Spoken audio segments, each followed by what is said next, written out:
Welcome to this second tutorial in series on calculus at the higher level.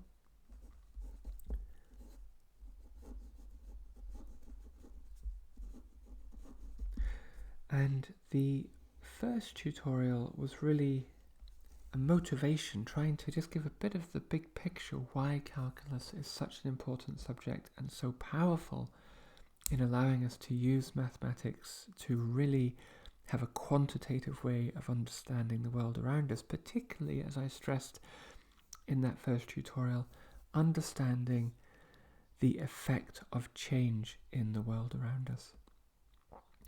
If we know that A affects B, asking the question, how will a change of A give rise to a change in B? And there are 1,000 questions that you can ask about the world in that form. Now, I'm just going to briefly recap very, very quickly the sort of metaphor I used to motivate the derivative. And then what I want to do in this introductory tutorial is then translate that to something a bit more precise using graphs of functions. So we're starting off with this idea that we've used a number of times now of a function as a machine. So it's not obviously a formal concept, it's more of a metaphor just to help with understanding the operation of a function on an input variable x giving rise to an output f of x that we can call y. Alright? And the analogy I made was to think about a sort of more nebulous function. I'm giving it a funny shape because we haven't really got a feeling for it yet. We have a good feeling for functions. We don't have a good feeling for this thing. So I'm drawing it more as a cloud at the moment to represent our sort of haziness about this, but things will get clearer, I promise. And now we want to think about, well, what if we have a change in that input?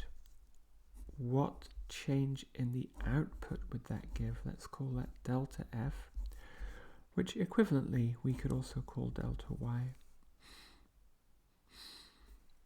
And in that first tutorial, I said that the thing that relates a change in the output to a change in the input is what we call a derivative f primed.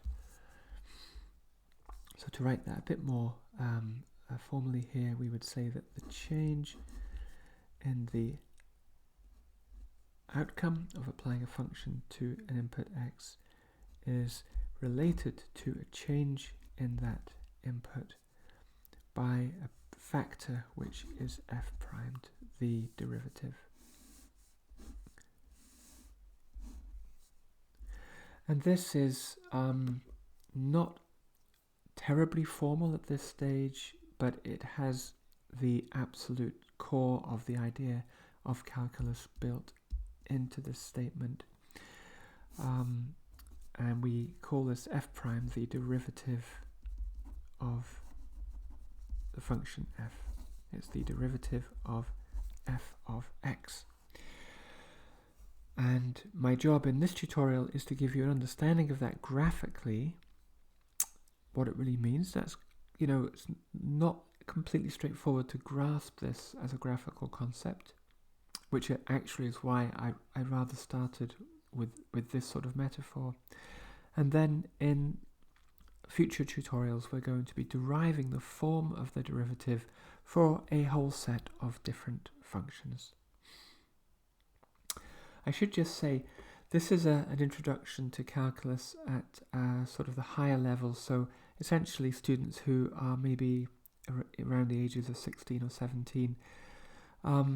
If one was learning calculus at a slightly more senior level of maths, maybe beginning undergraduate or last year of high school, there is a more formal language that one can use to set this whole thing up, which is actually the language that was used when calculus was essentially discovered or invented in the late 1600s, and that's the language of infinitesimals.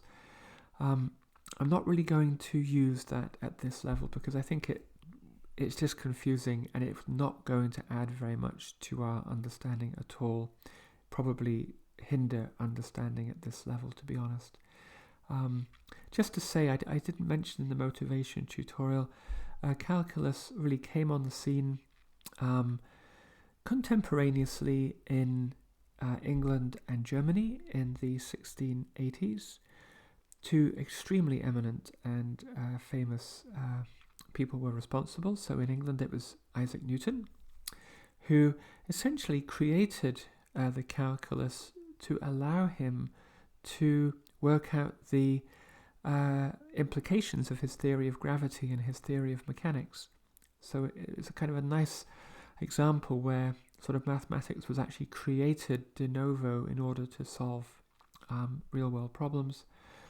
And somewhat differently, Gottfried Leibniz in Germany, a very eminent philosopher and mathematician, created calculus more as a sort of an offshoot of philosophy and logic of mathematics.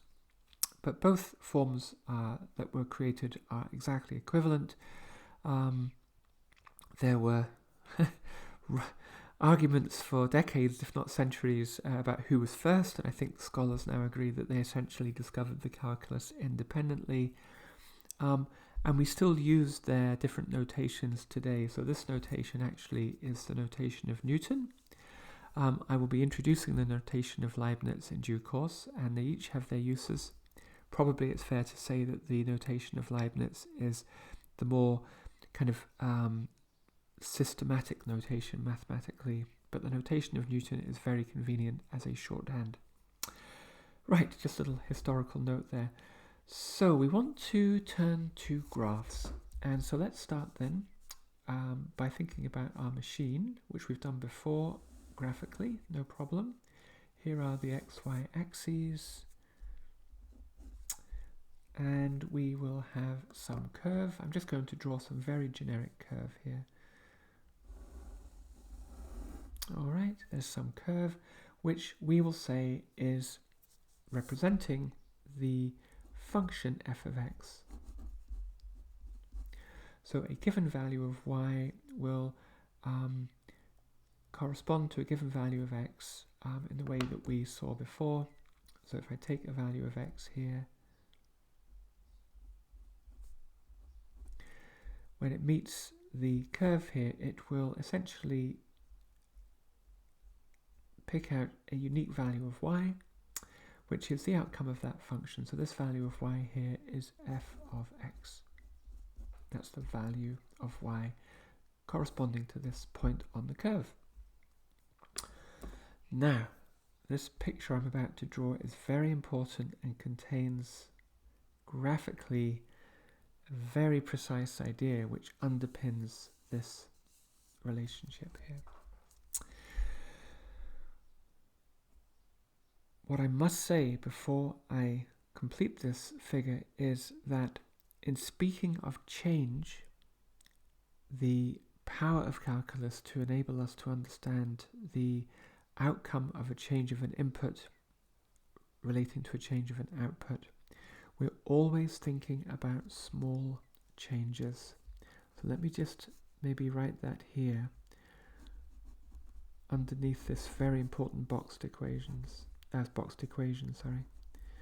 So small changes. That example I gave of the economist who would like to know how a change in interest rate will affect inflation. That economist, he or she, would be thinking about a small change in the interest rate.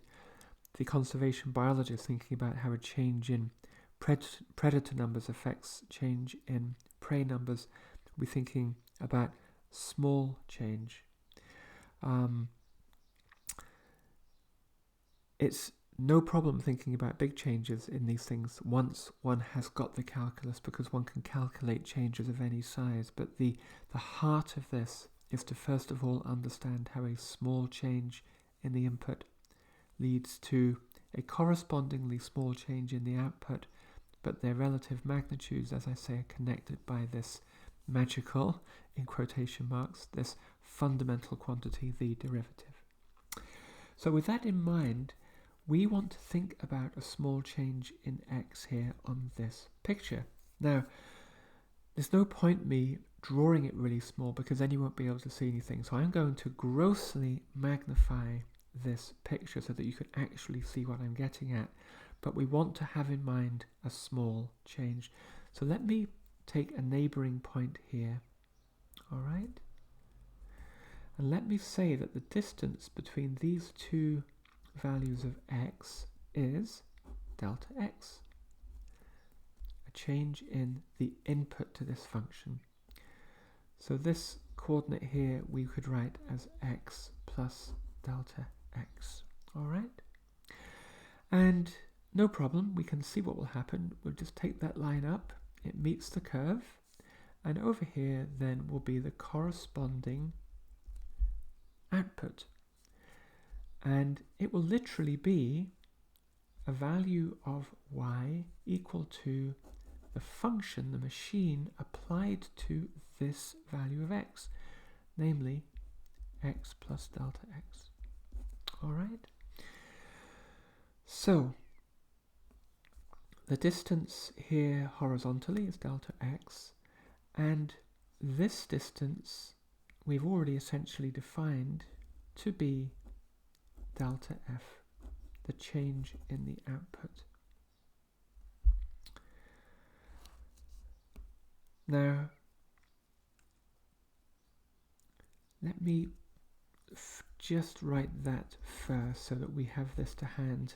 When I say delta f here, it is the difference in these two y values, so it's the function applied to the rightmost point, x plus delta x, minus the function applied to the leftmost point, x. And according to this boxed equation, I claim that we can write this for small changes in x as some quantity, f primed, multiplied by delta x. And this is starting to hint to us now how we're going to be able to calculate this derivative.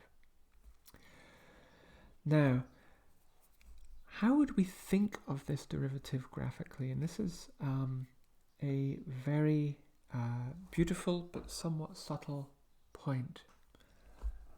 I'm just looking for another coloured pen because this picture will benefit from having another colour here.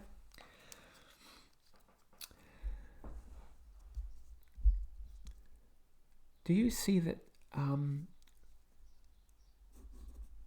for delta x not small, i.e.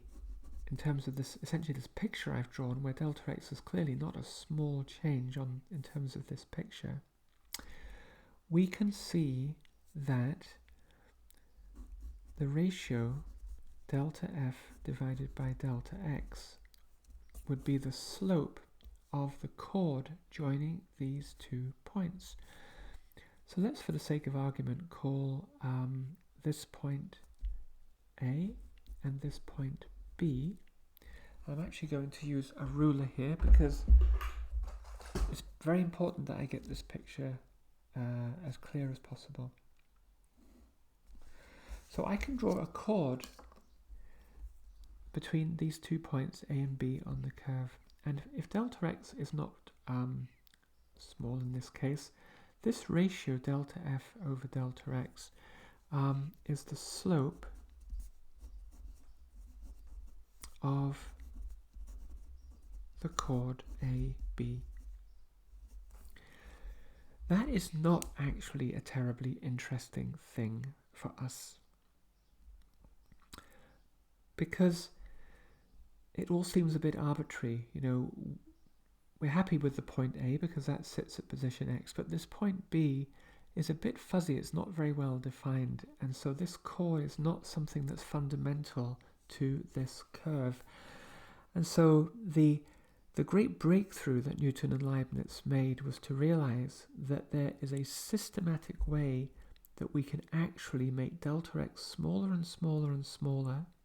And as we do this, this point B will get closer and closer and closer to point A, such that the slope of that chord actually becomes a quantity that is associated entirely with point A, and that is the tangent to the curve at point A.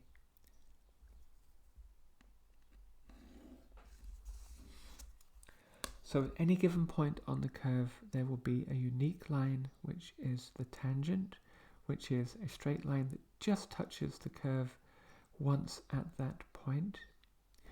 And do you see that as delta x essentially, I'm going to say, goes to 0, becomes arbitrarily small, then that slope of the chord, delta f over delta x, becomes equal to the slope of this tangent. So this ratio equals the slope of the tangent to the curve at point A. This is not a simple concept. The fact that it lay undiscovered for many, many years until two utterly profound geniuses simultaneously happened upon it or found their way towards this idea. So it is not something that we should feel that we should be able to just absorb, in a moment. But hopefully I've said these set of words clearly enough that with some perhaps repeated viewings of the last 5 minutes of this tutorial and some cogitation, you'll start to get a feeling for this, and you'll definitely be happier with this once we do some specific examples, because it will become a lot clearer. So let me just recap what we've said here. If you got it first time, fantastic, and you probably can fast forward, but for those, I think the 99% of seeing this for the first time, it is a bit head scratching. So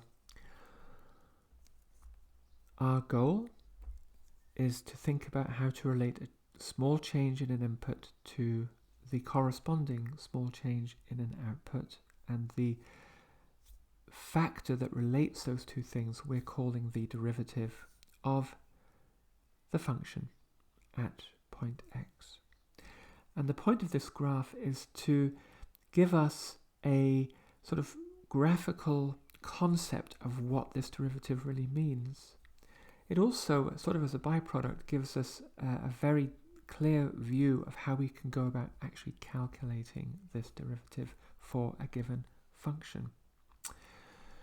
So here is the equivalent picture to this machine metaphor. Here's a graph where I have some function, f of x. I've sort of drawn it as some sort of generic curvy thing, some function. I chose a point, A, on this curve corresponding to an arbitrary position x, and this the y-coordinate of this point is the corresponding output of x, which is f of x.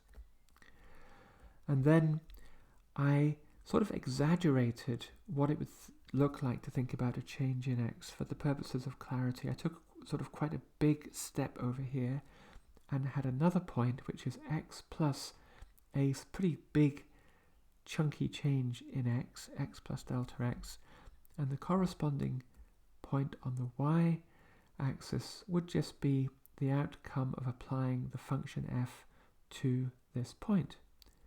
Think of this curve as just the algorithm for any given x on the x-axis, what the corresponding y value is. So this goes into the machine, and we get f of x plus delta x as the outcome, namely the y value for this point, which I've just called point B. Now, the difference between these two x values is delta x. The difference between these two y values is the change in the output, delta f. More precisely, it's the function applied to the neighbouring point to x minus the function applied to x itself. And it's this thing that we want to think about in terms of the, I keep using the word magical, let's just say the much sought after derivative f primed times this input delta x. Now in this picture delta x is not small, but we can still think, well, what is this ratio? If I divide delta f by delta x, what am I really talking about? And what I'm talking about there, we know from our knowledge of straight lines, is really the slope of a straight line that joins the points A and B.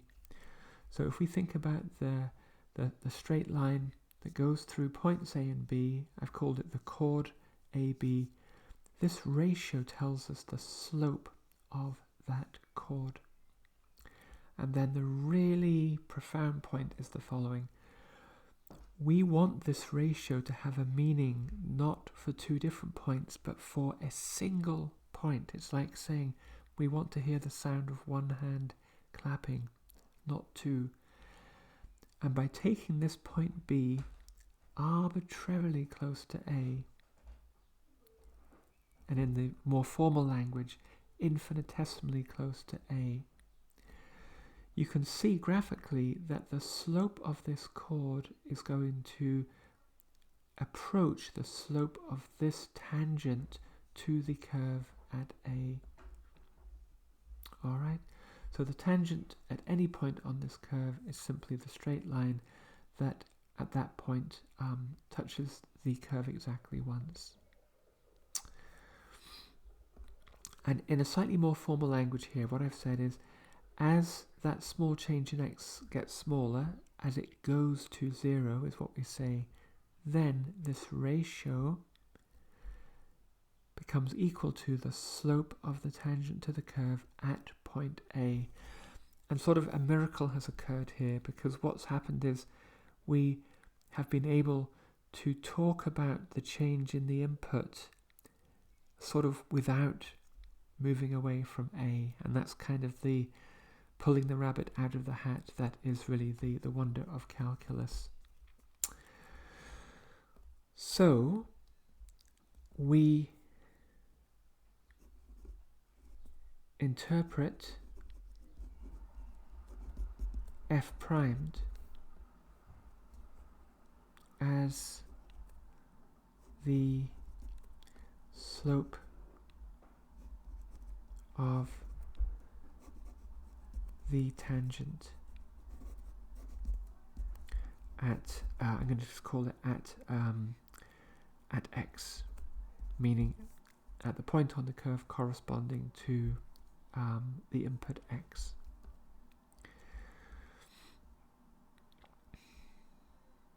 And if you just look back to this boxed equation here,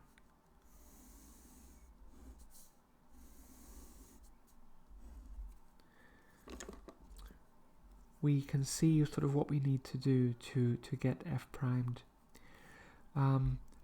We're thinking about the ratio delta f over delta x. So I want to divide by delta x in this equation to reveal f primed. And so we're thinking of delta f divided by delta x equal to this f of x plus delta x, take away f of x, divided by delta x, and I'm going to just write it here for delta x going to 0. I'll have a more mathematical way of describing this in the next tutorial, but I don't want to throw too much notation at you at this point. So this then will be the derivative of the function. Really important point here. It's sort of obvious that if I draw different tangents on this curve, so if I just choose, let's say, an arbitrary point down here, the tangent to the curve here would be something like this. If I chose a point here, the tangent to the curve would be something like that. And you can see that as I vary x, the tangents will have different slopes, essentially following the shape of the curve, those slopes. And so this derivative, being the slope of the tangent at a given point, will generally change as we change x. It is itself a function of x. Such an important point to make. That's not surprising when you think back to the motivation of this, that let's think about the ecological example. If we're thinking about a change of predator number, how it would affect a change of prey number, the proportional impact of that undoubtedly would depend on the sizes of the populations. And so a small population of prey would be affected more by a change in predator number. Sorry, it's the wrong way around. A small change in predator number will have a different effect depending on whether the existing predator population is itself large or intermediate in size or small. So this proportional change will typically generally depend on the value of the input. It is itself a function, and that's a really important point to bear in mind. Right, it's been a long tutorial. I'm going to stop here. This is one of the hardest leaps to make in really getting more of a kind of a formal feel for calculus beyond this boxed equation here. So what we'll do in the next couple of tutorials is calculate the form of this derivative for a whole set of rather simple functions, and that will give tremendous insight into what we're talking about here. But in any case, if you've managed to watch all of this tutorial and you've found it useful, that's wonderful. I'm really happy. I hope it has been helpful, and I will see you next time.